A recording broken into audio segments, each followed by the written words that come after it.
오늘은 드디어 브랜드 분석의 마지막 날입니다. 길고 길었던 브랜드 분석의 마지막을 할 거예요. 아니, 그렇게 하고도 할 게 또 남았어? 라고 생각하시겠죠? 맞습니다. 하지만 그렇게도 많이 했기 때문에 오늘은 별로 할 게 없어요. 그냥 조금만 더 하고 브랜드 분석을 마치겠습니다. 물론 이제 조금 하는 거지만 분량은 많아질 수도 있어요. 그게 돌 마케팅이니까. 우!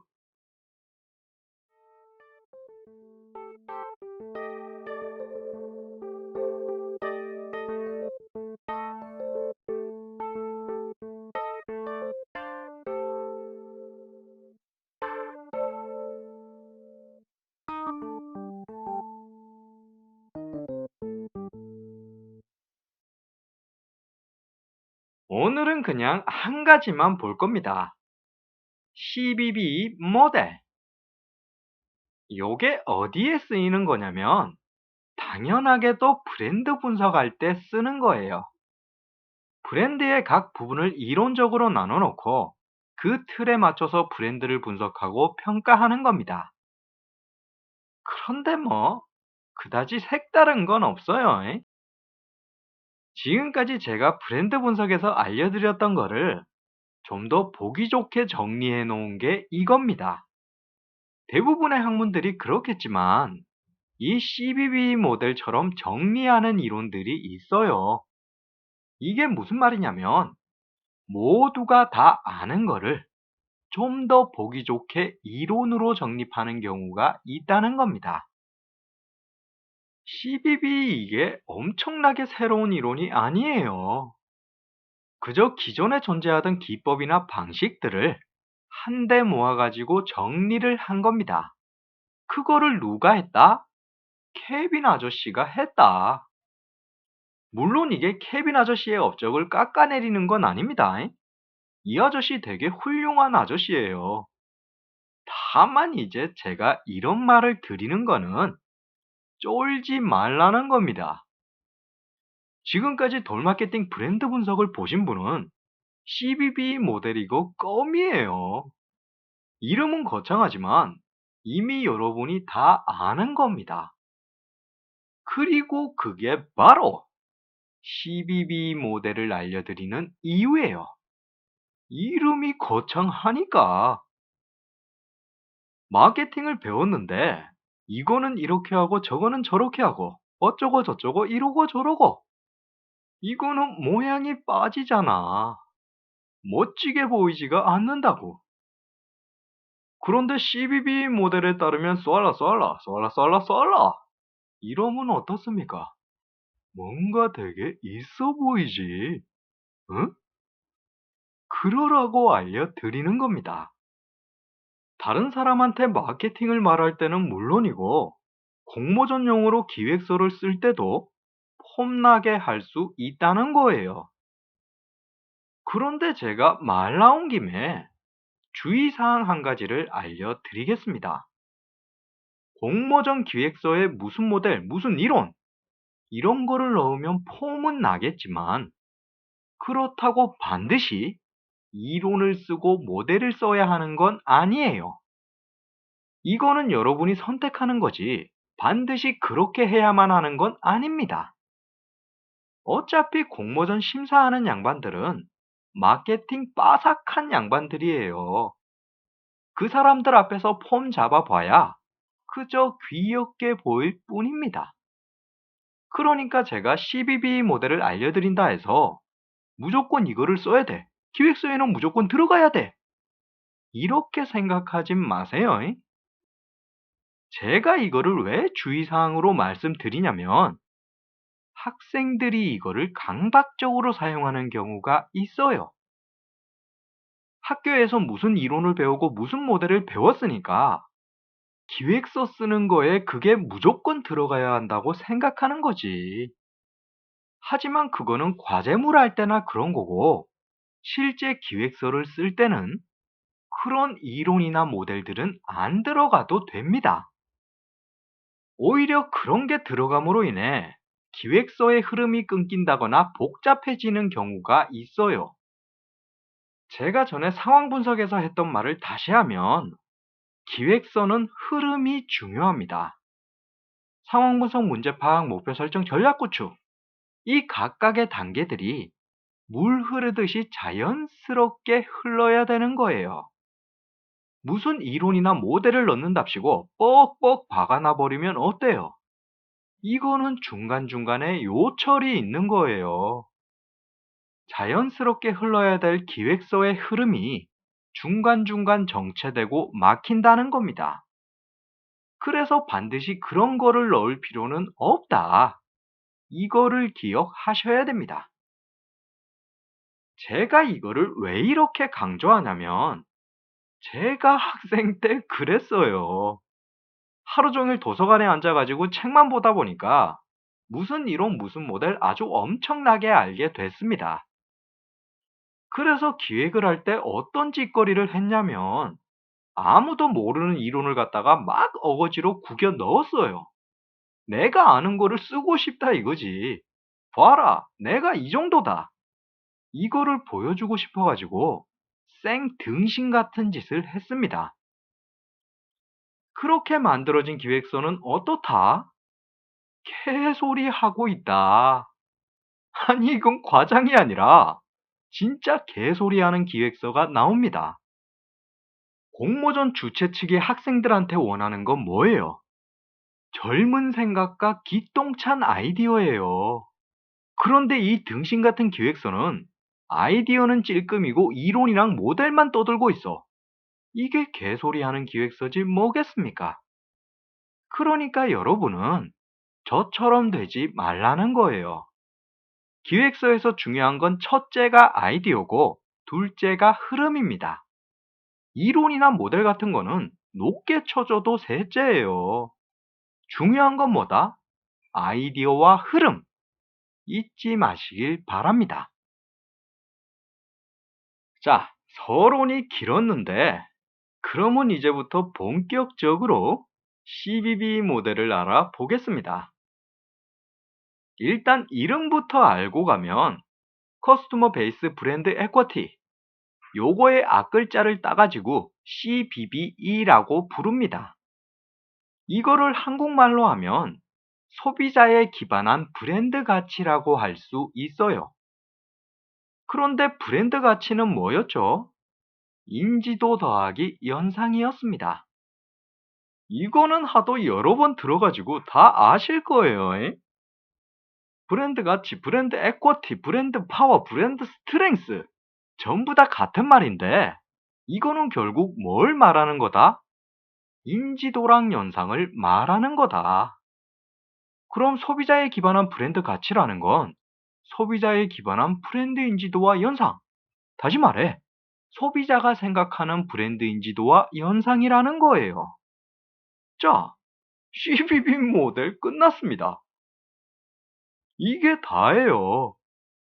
브랜드 관리를 잘 하려 그러면 소비자가 생각하는 브랜드 인지도와 연상을 잘 관리해야 된다. 브랜드 분석도 잘 하려 그러면 소비자가 생각하는 브랜드 인지도와 연상을 잘 파악해야 된다. 요걸로 끝입니다. 여기서 아마 의아하신 분도 계실 거예요. 케빈 아저씨의 CBB 모델에서는 소비자가 생각하는 인지도와 연상이 중요하다 그랬습니다. 그런데 돌마케팅 브랜드 분석은 어땠어요? 광고를 분석했어요. 이거는 소비자가 생각하는 게 아니라 광고가 그렇게 말하고 있는 겁니다. 그러면 돌마케팅에서 알려준 브랜드 분석법은 틀린 거냐? 틀리기도 하고 아니기도 합니다. 요거 말이 되게 짜증나죠? 참, 요런 게 사람을 짜증나게 하거든. 그래서 여러분이 더 짜증내기 전에 얼른 CBB 모델을 설명해서 오해를 풀겠습니다. 이 CBB 모델이라는 놈을 보면 삼각형 안에 6가지가 들어가 있어요. 그런데 이게 알고 보면 6가지가 아니라 4가지입니다. 왜냐하면 중간에 4개가 같은 말을 하고 있는 거예요. 성과랑 판단이랑 같은 거고 심상은 감성이랑 똑같은 겁니다. 그런데 이게 용어가 어렵고 서로 다르다 보니까 우리가 이거를 이해하기가 살짝 어렵습니다.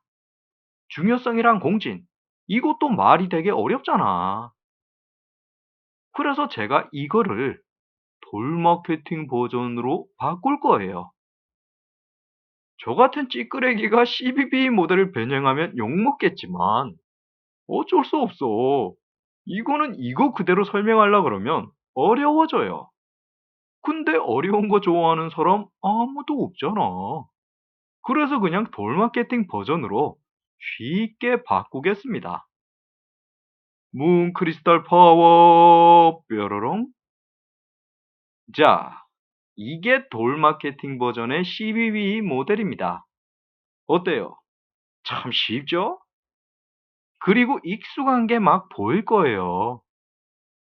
중요성은 인지도로 바뀌었고요. 가운데는 제품 연상이랑 비제품 연상으로 바뀌었습니다. 그리고 제일 꼭대기 공진이라는 희한한 놈은 브랜드 에어도로 바뀌었어요. 에어도 이거 아시죠? 브랜드를 좋아하고 애낀다. 그런데 브랜드를 좋아하고 애끼려 그러면 뭐가 필요해요? 높은 인지도랑 긍정적인 연상이 필요해요. 그래서 얘가 제일 꼭대기에 있는 겁니다. 인지도를 기반으로 제품 연상과 비제품 연상이 빠방하게 터져주면 뭐가 생긴다? 브랜드 에어도가 생긴다.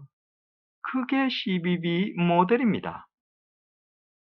근데 그거는 순서를 너무 앞서 나간 거고, 일단 제일 이상한 부분부터 보자고요. 중간에 제품 연상, 비제품 연상이 2개씩 있죠. 이거 대체 왜 그럴까? 이상하지 않습니까? 아니, 똑같은 거를 적을 거면 그냥 합치면 되지. 뭐 달라고 구간을 나눴을까요? 그건 바로 제품 연상, 비제품 연상을 보는 관점이 다르기 때문입니다. 밑에 있는 거는 브랜드가 말하고 있는 제품 연상, 비제품 연상이고, 위에 있는 거는 소비자가 생각하는 제품 연상, 비제품 연상이에요. 그럼 브랜드가 말하고 있는 제품 연상, 비제품 연상, 이거는 어떻게 파악하겠습니까? 광고 분석으로 파악하죠. 돌 마케팅이 했던 브랜드 분석이 바로 이겁니다.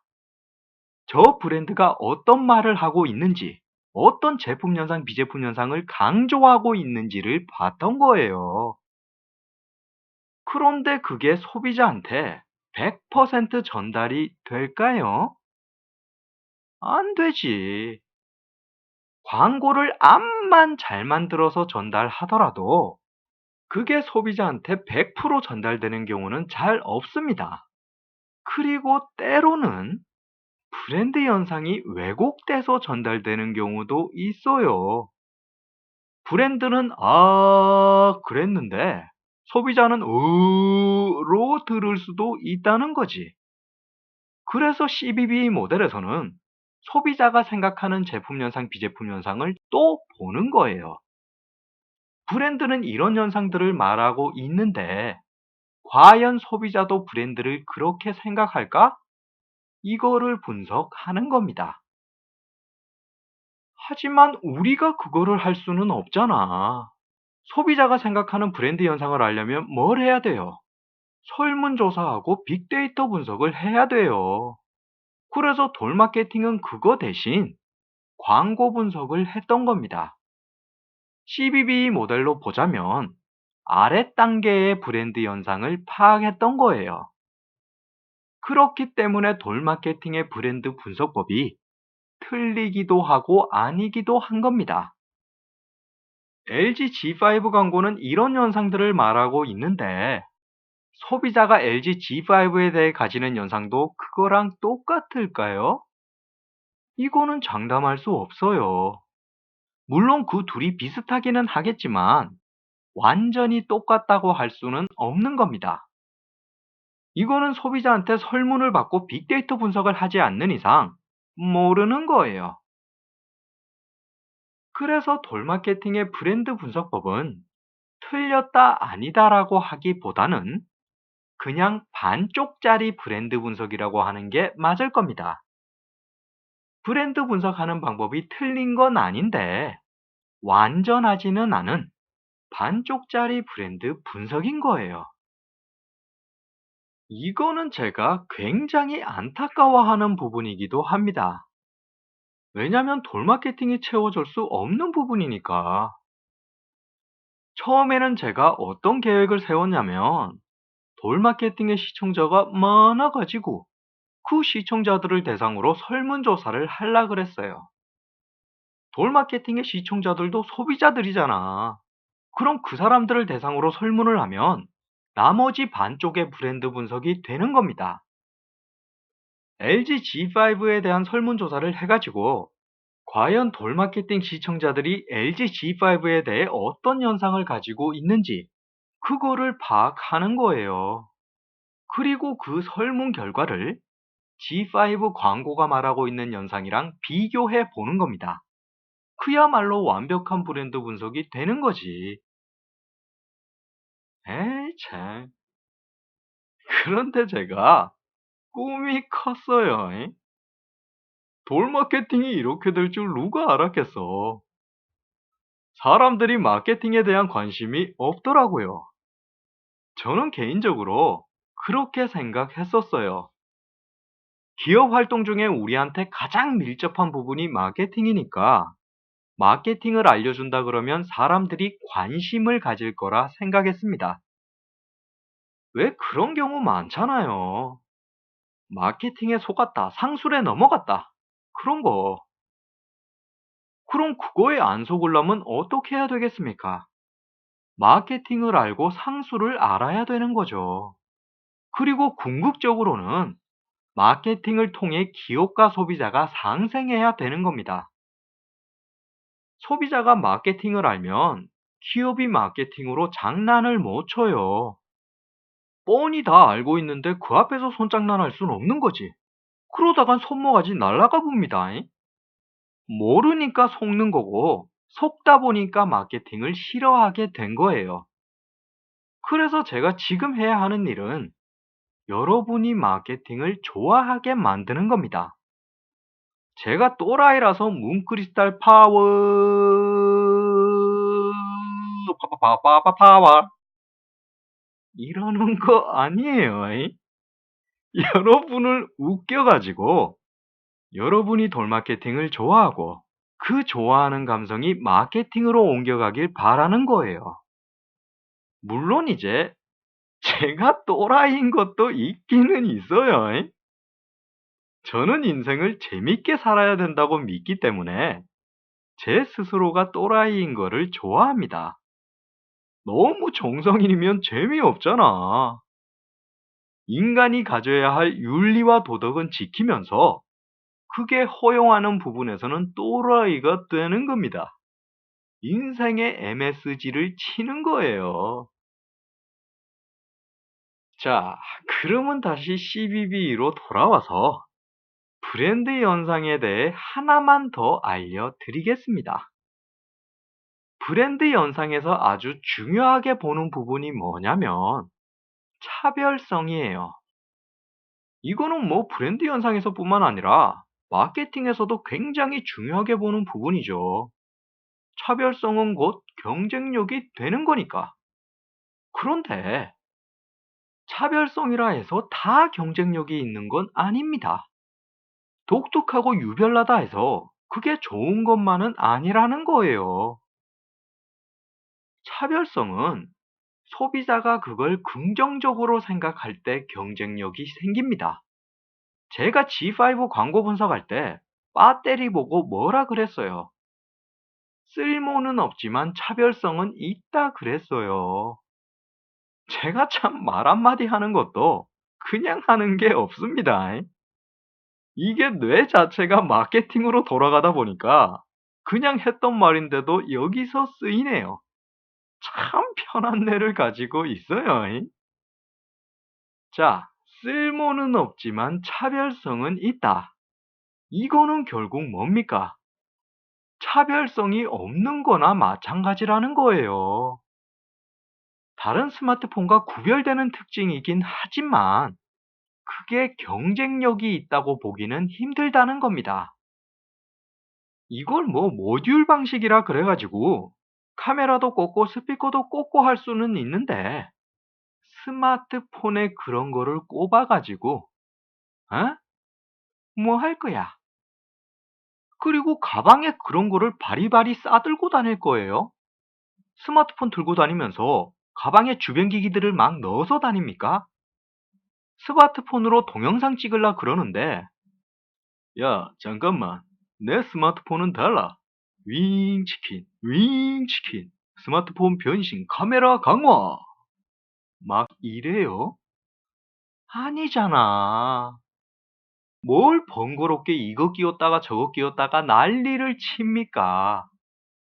스마트폰이 좋은 이유는 그거 하나로 다 되기 때문이에요. 올인원. 그냥 스마트폰 하나 있으면 카메라도 되고 mp3도 되고 영화도 보고 다 되는 겁니다. 그런데 이걸 모듈이랍시고 막 갖다 끼워야 되면 이거는 번거롭고 불편한 거죠. 게다가 그 주변 기기들을 그냥 주는 것도 아닙니다. 그거 다 사야 돼요. 지금 G5 가격 정보를 보면 카메라 모듈 좋은 거는 가격이 30만 원이랍니다. 이거 뭐 카메라 화소가 되게 좋다고는 하는데 암만 좋으면 뭐 할 거야? 그걸 30만 원 주고 살 사람은 그냥 돈 더 줘서 카메라를 삽니다. 그거 뭐야? DSLR? 암튼 카메라 좋아하는 사람들은 그런 거를 들고 다닌다고요. 카메라 모듈이 암만 좋아봐야 진짜 카메라만큼은 안 된다는 거지. 결국은 스마트폰이라는 거예요. 그래서 제가 생각하는 LG G5의 새로운 기능은 차별성은 있지만 쓸모는 없는 기능입니다. 다시 말해, 경쟁력 없는 차별성이에요. 이거를 제대로 확인해 보려면 어떻게 해야겠습니까? CBB 모델을 봐야죠. 지금 G5는 광고를 통해 그걸 차별성이라고 말하고 있습니다. 그런데 실제 소비자들도 그렇게 생각할까요? 저는 아니라고 봐요. 물론 이건 제가 가진 생각입니다. 제가 뭐 설문조사를 해서 말씀드리는 게 아니에요. 그냥 저도 소비자 중에 한 사람으로서 G5의 새로운 기능을 평가하는 것 뿐입니다. 그럼 만약에 저 같은 소비자가 많다면, 그러면 어떻게 되겠어요? G5는 망하는 겁니다. 아니, 근데 이거 말하고 보니까 잘못했네. 이것도 문제가 될 수도 있겠네요. 어, 여러분, LG G5는 아주 뛰어나고 멋진 스마트폰입니다. 지금까지 제가 드린 말씀은 CBB 모델을 설명하기 위해 예로 든 거지. 사실 G5의 배터리 기능은 굉장히 독특하고 혁신적인 기능입니다. G5 짱, 배터리 짱! 됐지? 자, 그래서 CBB 모델이 브랜드 연상을 나눠 놓은 겁니다. 연상을 두 가지 관점으로 봄으로써 보다 더 타당한 분석을 하는 거죠. 그 브랜드가 차별성이라고 말하고 있는 게 소비자들한테도 진짜 차별성으로 여겨지고 있는지 이거를 파악할 수 있다는 거예요. 그리고 제품 연상뿐만 아니라 느낌이나 감성 같은 비제품 연상도 마찬가지입니다. G5 광고는 빠르고 신나고 재미있는 느낌을 주고 있는데 과연 소비자가 G5에 대해 가지는 감성도 그럴까요? 이것도 설문을 내서 확인해 봐야 하는 거죠. 그렇게 브랜드의 연상과 소비자의 연상을 비교해서 뭐가 잘 되고 있는지 그리고 뭐가 잘 안 되고 있는지를 보는 겁니다. 그러면 삼각형의 가운데 부분은 다 한 것 같으니까 제일 밑에 있는 인지도를 보겠습니다. 브랜드 인지도 이거 다 아시는 건데 CBB 모델로 볼 때 특이한 점은 뭐다? 얘가 제일 밑에 깔려 있다는 거예요. 이게 무슨 뜻이겠습니까? 브랜드 연상을 전달하고 애호도를 얻으려면 인지도가 기본이 된다는 거예요.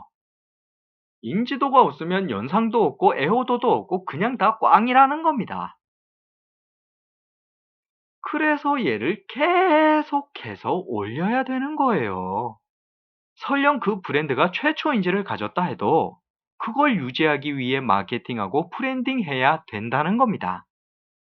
쉽게 말하면 계속해서 눈에 보여야 된다는 거예요.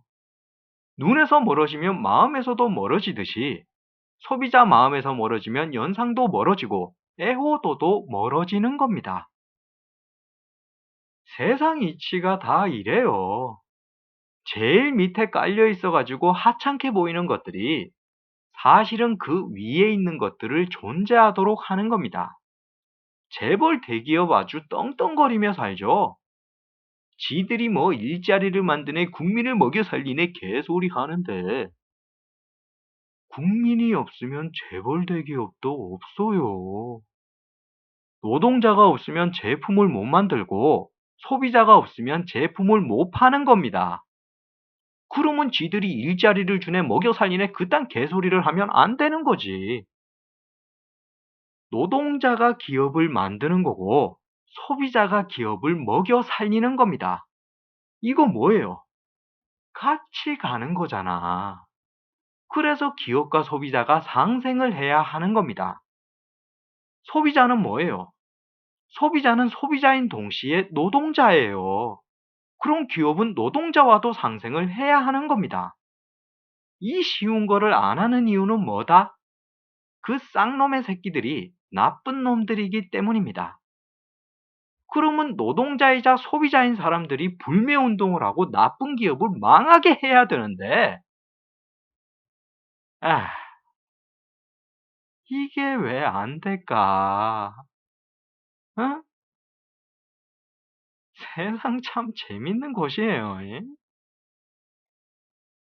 이거 또 분위기 안 좋아진다. 파파파파파파월. 다시 상쾌한 느낌으로 가겠습니다. 그래서 이렇게도 중요하고 저렇게도 중요한 브랜드 인지도는 무조건 올려야 하고 계속해서 올려야 하는 겁니다. 그리고 브랜드 인지도의 넓이를 넓혀야 돼요. 요거 또 재밌는 거 하나 나왔죠? 에? 브랜드 인지도의 넓이를 넓힌다. 브랜드 인지도에는 깊이와 넓이라는 개념이 있습니다. 일단 깊이는 여러분이 다 아시는 거예요. 브랜드 인지도가 세 가지로 나뉘었었죠. 최초인지, 비보조인지, 보조인지. 이거를 갖다가 인지도의 깊이라고 하는 겁니다. 소비자가 그 브랜드를 얼마나 잘 떠올릴 수 있는가, 얼마나 쉽게 떠올릴 수 있는가, 이게 바로 인지도의 깊이입니다. 그렇다면 최초인지를 가진 브랜드는 뭐라고 할 수 있겠어요? 브랜드 인지도의 깊이가 엄청나게 깊은 브랜드라고 할 수 있는 겁니다. 그럼 다음으로 인지도의 넓이는 뭐냐?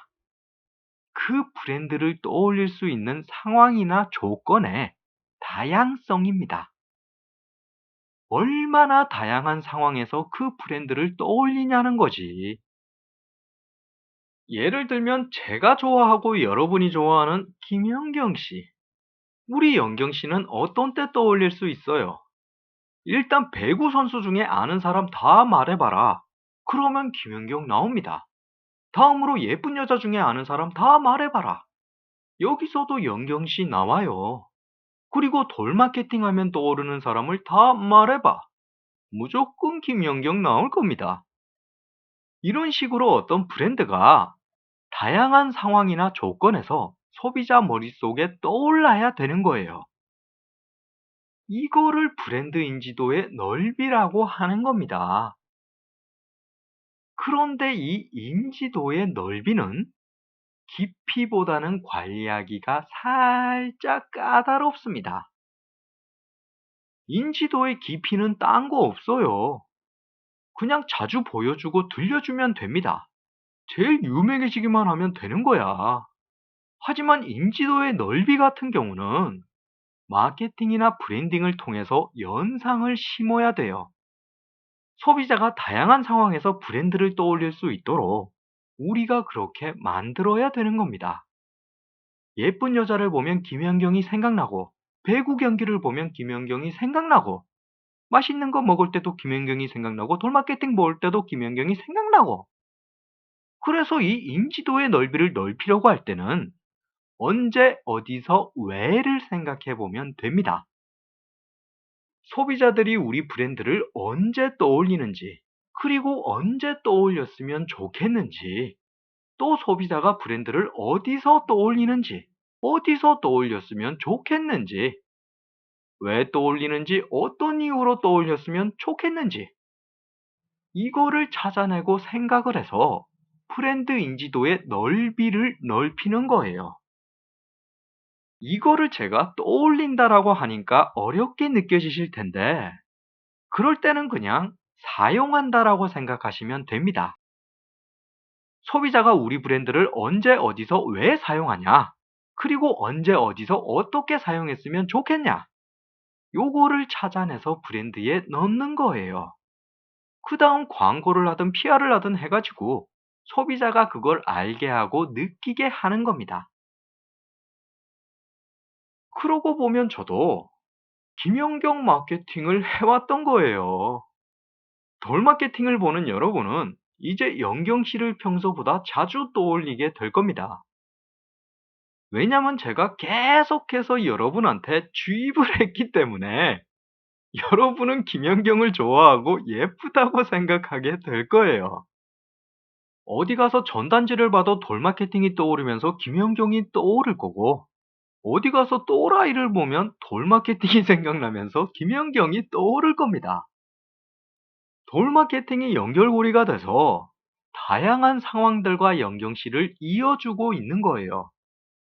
사실 이런 말 하면 좀 그렇지만 우리 연경 씨가 인지도가 좀 낮습니다. 배구라는 것 자체가 비인기 종목이죠. 게다가 연경 씨 같은 경우는 한국에 있지도 않아요. 배구를 너무 잘해가지고 계속 외국에 있습니다.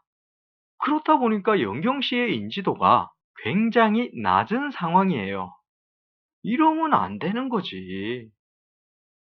우리 연경 씨가 지금은 아무리 잘한다 해도 운동이라는 게 결국은 나이의 영향을 받을 수밖에 없습니다.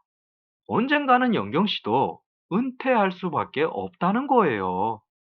그러면 그 은퇴 후를 생각해서 미리 김연경이라는 브랜드를 관리해야 되는 겁니다. 그래야 은퇴하고 나서 방송도 하고 광고도 찍고 그러는 거예요. 그리고 IOC 위원 같은 것도 하는 거지. 연경 씨는 이미 스펙으로는 자격이 충분합니다. 다만 인지도가 낮고 연상이 부족할 뿐이에요. 김연경이라는 브랜드에 브랜드 관리가 필요하다는 겁니다. 또 뭐 이상한 소리가 길었는데 이제 브랜드 인지도가 얼마나 중요한지 그리고 인지도의 깊이와 넓이가 뭔지 아시겠죠? 그러면 이제 마지막으로 제일 위에 있는 브랜드 애호도를 보겠습니다. 이것도 여러분이 다 아시는 건데 거기에 내용을 조금만 더 추가할 거예요. 일단 이 브랜드 애호도라는 놈은 엔간에서는 발생하지가 않습니다. 우리가 뭐 브랜드 충성도다, 브랜드 로열티다 그런 말을 쉽게 하지만 이게 결코 쉽게 얻을 수 있는 놈이 아니에요. 거의 완벽에 가까운 인지도와 연상이 필요합니다. 그래서 케빈 아저씨는 이거를 갖다가 브랜드 공진이라고 불렀어요.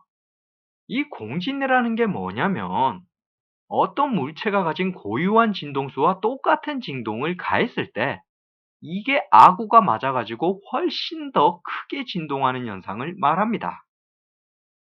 아마 TV에서 다리가 막 바람에 휘청휘청 하는 걸 보신 분들이 계실 거예요.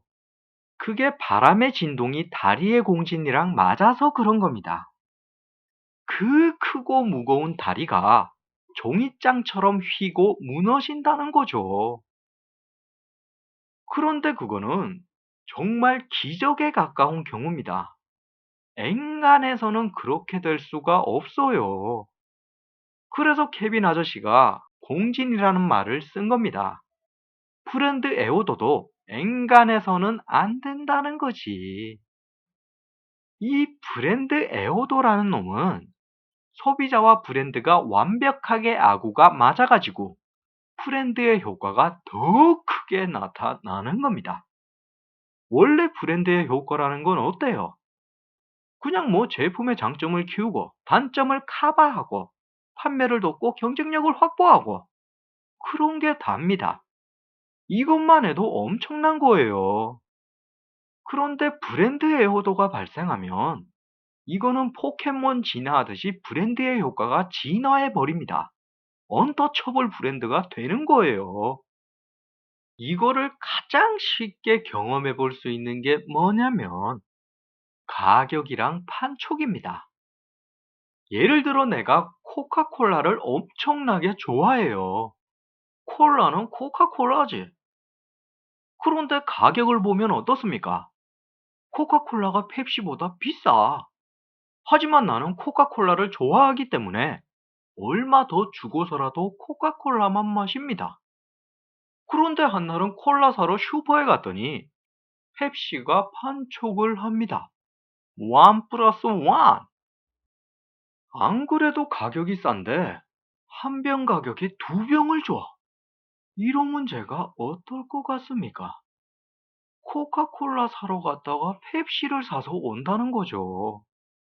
하지만 브랜드 에어도 브랜드와 공진을 하는 소비자는 그런 유혹에 빠지지 않고 코카콜라를 산다는 겁니다.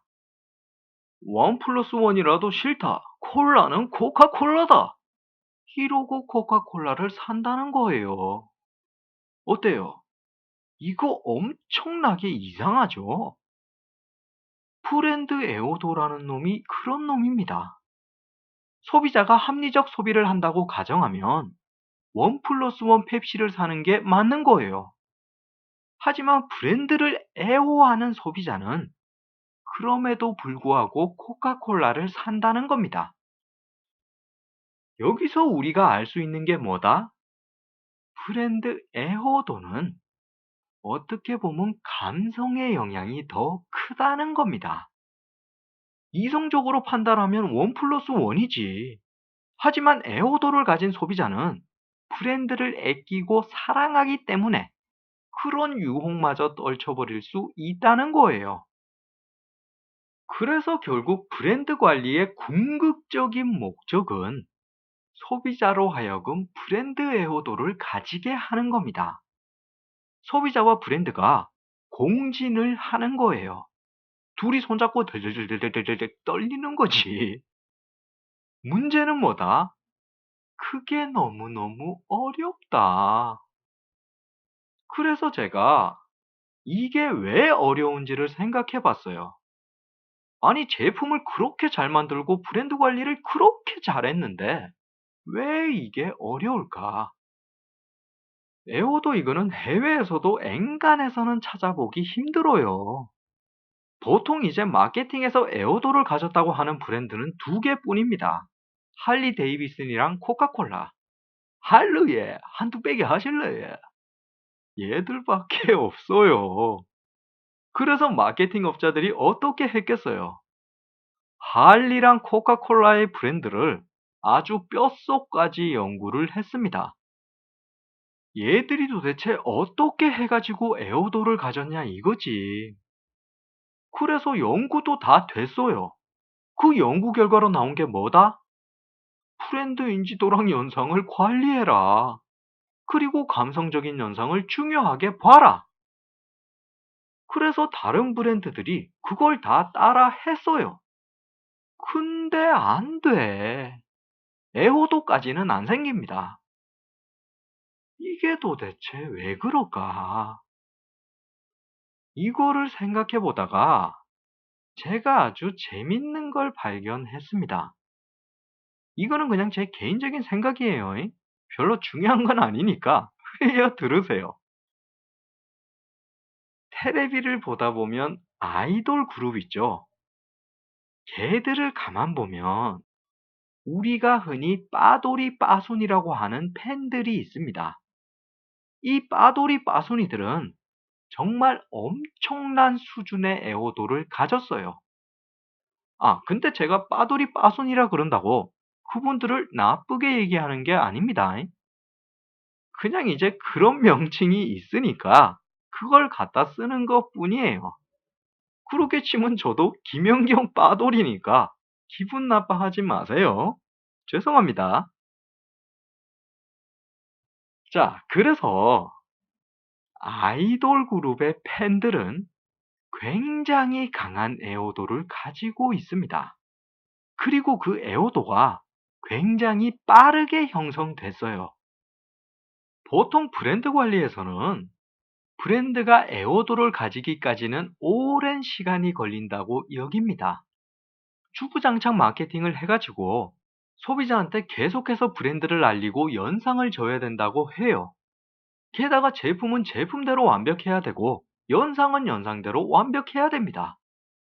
그런데 아이돌 그룹을 보면 걔들은 너무 쉽게 애호도를 가진다는 거지. 물론 걔들도 하나의 상품이기 때문에 다 기획을 거쳐서 만들어졌을 겁니다. 하지만 그 기획이 완벽하다고 볼 수는 없는 거잖아. 허접한 제가 봐도 도대체 쟤들은 왜 나왔는지 모르겠는 아이돌 그룹이 있어요. 근데 걔들마저도 빠돌이 빠순이가 있습니다. 희한하죠? 도대체 뭐가 그런 차이를 만드는 걸까? 저는 개인적으로 사람이라고 봐요. 걔들은 물건이 아니라 사람이기 때문에 소비자들이 느끼기에 전혀 다른 감성을 가진다는 거죠. 브랜드 애호도에 중요한 건 감성적인 연상인데 아무래도 우리는 물건보다는 사람에게 더 공감을 하고 유대감을 느낍니다. 왜냐면 우리도 사람이니까. 사람이 사람 좋아하는데 이유가 있습니까? 사람은 사람을 좋아할 수밖에 없어요. 그냥 사람이 먼저고 사람이 좋은 겁니다. 그러면 자, 이거를 브랜드 관리에 이용할 순 없을까요? 만약 사람을 브랜드에 넣을 수 있다 그러면 브랜드 애호도를 얻기도 쉬울 겁니다. 그리고 이게 실제로 실행된 경우도 있어요. 국민 엄마 김혜자 씨. 이분이 진짜 엄청난 능력을 가진 분입니다. 한국에서 조미료 하면 뭐예요? 다시다. 다시다 하면 뭡니까? 그래, 이 맛이야. 김혜자. 근데 이건 저처럼 나이 든 사람이 그런 거고, 좀 젊은 세대로 가면 뭐가 있어요? 김혜자 도시락이 있습니다. 그래, 도시락도 이 맛이야. 이거는 김혜자 씨가 브랜드를 먹여 살린 거예요. 그 브랜드는 김혜자 빼고 나면 아무것도 없습니다. 그게 뭐 양이 좀 많다고 뻗대봐야 그냥 양만 조금 더 많은 도시락에 그쳤을 거예요. 그래서 다시다가 김혜자 씨를 27년이나 광고 모델로 썼던 거고, 김혜자 씨가 더 이상 다시다 광고를 안 찍으니까 다시다도 시들해진 겁니다. 젊은 사람들은 요즘 다시다 안 써요. 아니, 물론 쓰기는 쓰는데 옛날 사람들처럼 브랜드 애호도를 가지진 않습니다. 그래서 브랜드 애호도의 직방인 거는 결국 사람이라는 거죠. 물건은 물건이고 사람은 사람인 겁니다. 그런데 이제 더 이상 김혜자 씨 같은 경우는 없을 거예요. 왜냐하면 김혜자 씨도 결국은 뭐였습니까? 광고 모델이었잖아. 돈을 받고 광고를 찍는 광고 모델. 현 시대의 소비자들은 크게 다 상술이라는 선입견을 가지고 있어요. 옛날 사람들처럼 순진하지도 않고 광고나 마케팅을 불신하고 있습니다. 그래서 저는 제2의 김혜자는 없다고 봐요. 김혜자 씨는 진짜 온리원입니다. 한국에서 전에도 없었고 앞으로도 없을 분이라는 거지. 그럼 그냥 하지 마. 브랜드에 사람을 접목시키는 걸 하지 마요? 그거는 아니지. 아깝잖아. 그래서 제가 생각하는 게 뭐냐면 브랜드 관리자가 아예 전면에 나서는 겁니다. 소비자들이 마케팅을 불신하니까 아예 마케팅 업자가 나서서 신뢰를 얻는 거예요. 장막 뒤에서 기획하던 사람들이 장막을 걷어내고 앞으로 나오는 겁니다. 그리고 이 사람들은 단순한 광고 모델이 아니라 그 브랜드를 만들고 관리하는 사람이에요. 누구보다 브랜드를 잘 알고 누구보다 브랜드를 대표할 수 있는 사람입니다. 그 사람이 나서서 소비자와 관계를 맺는 거죠. 브랜드와 소비자 간의 신뢰를 구축하고 유대감을 쌓는 겁니다. 돌 마케팅이 지금 비슷한 거를 하고 있어요. 좀 전에 제가 돌 마케팅이 김연경 씨와 여러분 사이에 연결고리를 한다 그랬죠? 그게 이겁니다. 만약 김연경 씨를 하나의 제품이고 브랜드라고 치면 돌 마케팅이 그 사이에 껴가지고 여러분한테 연경 씨를 알리고 긍정적인 연상을 주는 거예요. 아니, 근데 연경 씨를 제품이라 그러니까 이상하다. 그냥 G5로 갑시다. 제가 만약에 G5의 브랜드 관리자예요. 그러면 제가 돌 마케팅을 하면서 내가 G5의 관리자라고 밝히고, 요거 중요해요. 내 정체를 밝히고 나서 G5 광고 같은 마케팅 활동들을 말하는 거예요. 이거는 이렇고 저거는 저렇다. 이거는 내가 봐도 등신 같고 저거는 좋다. 이런 식으로 소비자와 사람 대 사람으로 연결되는 겁니다. 제품 대 사람이 아니라 사람 대 사람. 그리고 그 사람이 광고 모델 대 소비자가 아니라 브랜드 관리자 대 소비자가 되는 거죠. 그런데 이게 현실성은 낮아요. 다시 말해, 실현 가능성은 매우 적습니다. 왜냐면 제가 사람이기 때문이에요. 참 재밌는 게 사람이기 때문에 가능한 거지만 사람이기 때문에 위험한 겁니다. 그렇잖아. 제 입에서 무슨 말이 나올 줄 알고 브랜드를 맡기겠어요. 그리고 G5 같은 경우도 제가 사고를 좀 쳤죠. 차별성은 강하지만 쓸데없다. 브랜드 관리자라는 놈이 그런 말 했다간 큰일 나는 거지. 심할서를 그냥 500장은 써야 될 겁니다. 근데 심할서 500장 쓰면 제가 가만히 있겠어요? 돌마케팅 쪼로로 와가지고 여러분한테 코자질 하겠죠. LG가 나 갈궜다고 그대로 일러 바칠 겁니다. 그리고 또 제가 개인적으로 사고를 칠 수도 있는 거예요. 음주운전을 한다든가 양다리를 걸친다든가. 이거 현실성이 없구나. 음주운전을 한다든가 마티즈를 탈 수도 있는 겁니다. 양다리는 못 걸쳐요. 어디 한 다리 걸 때도 없기 때문에 양다리는 없어. 아무튼 이게 위험성이 너무 크기 때문에 현실적으로 가능하진 않을 겁니다. 하지만 그런 걸 생각해 볼 수도 있다. 그 정도 차원에서 말씀드린 거예요. 제가 전에 마케팅은 생각을 많이 해야 된다 그랬죠. 그거 진짜입니다. 이런 생각 저런 생각 하루 종일 생각을 해야 하는 게 마케팅이에요. 그래야 아이디어도 떠오르고 기획도 잘 할 수 있는 겁니다.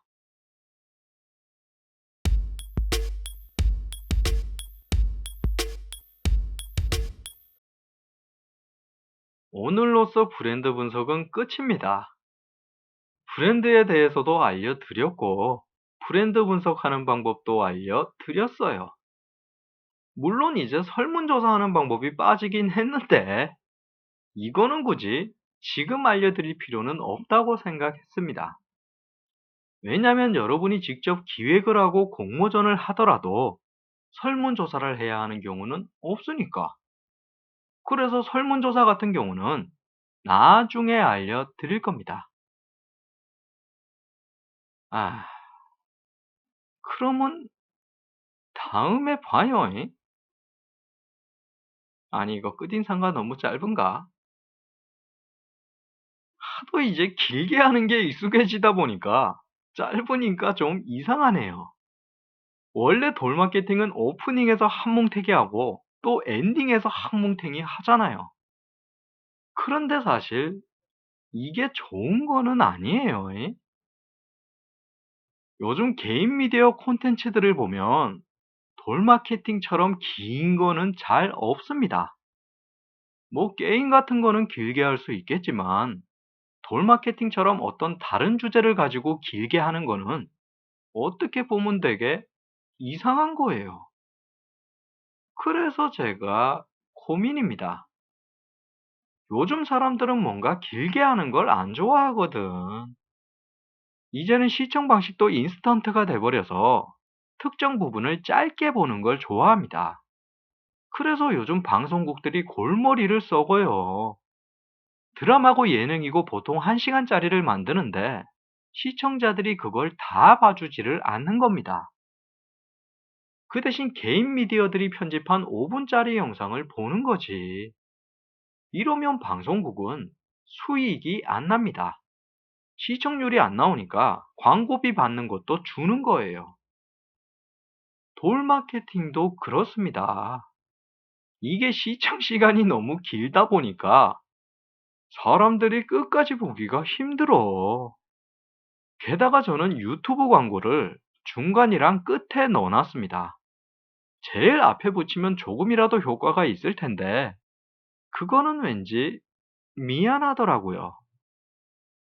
돌마케팅을 보기 전에 광고부터 보는 거는 왠지 여러분이 손해보는 느낌이 드니까.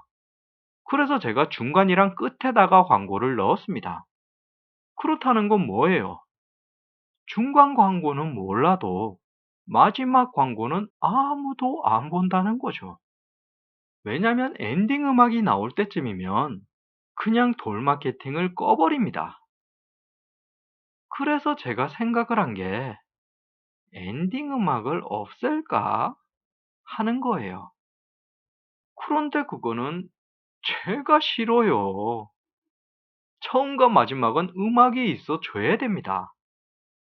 제가 옛날부터 배철수 아저씨 라디오를 들었는데 거기서 가장 좋고 여운이 남았던 게 음악이에요.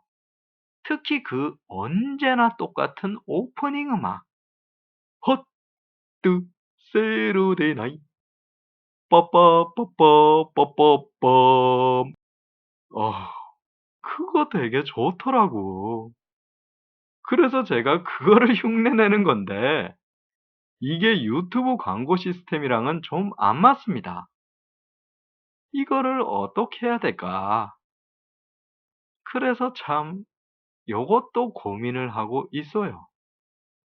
여차하면 그냥 돌마케팅 중간에 광고 보고 오겠습니다. 라고 하는 것도 있어요. 갑자기 광고 나오면 여러분이 놀라니까 미리 알려주는 거죠. 광고 보고 오겠습니다. 5, 4, 3, 2, 1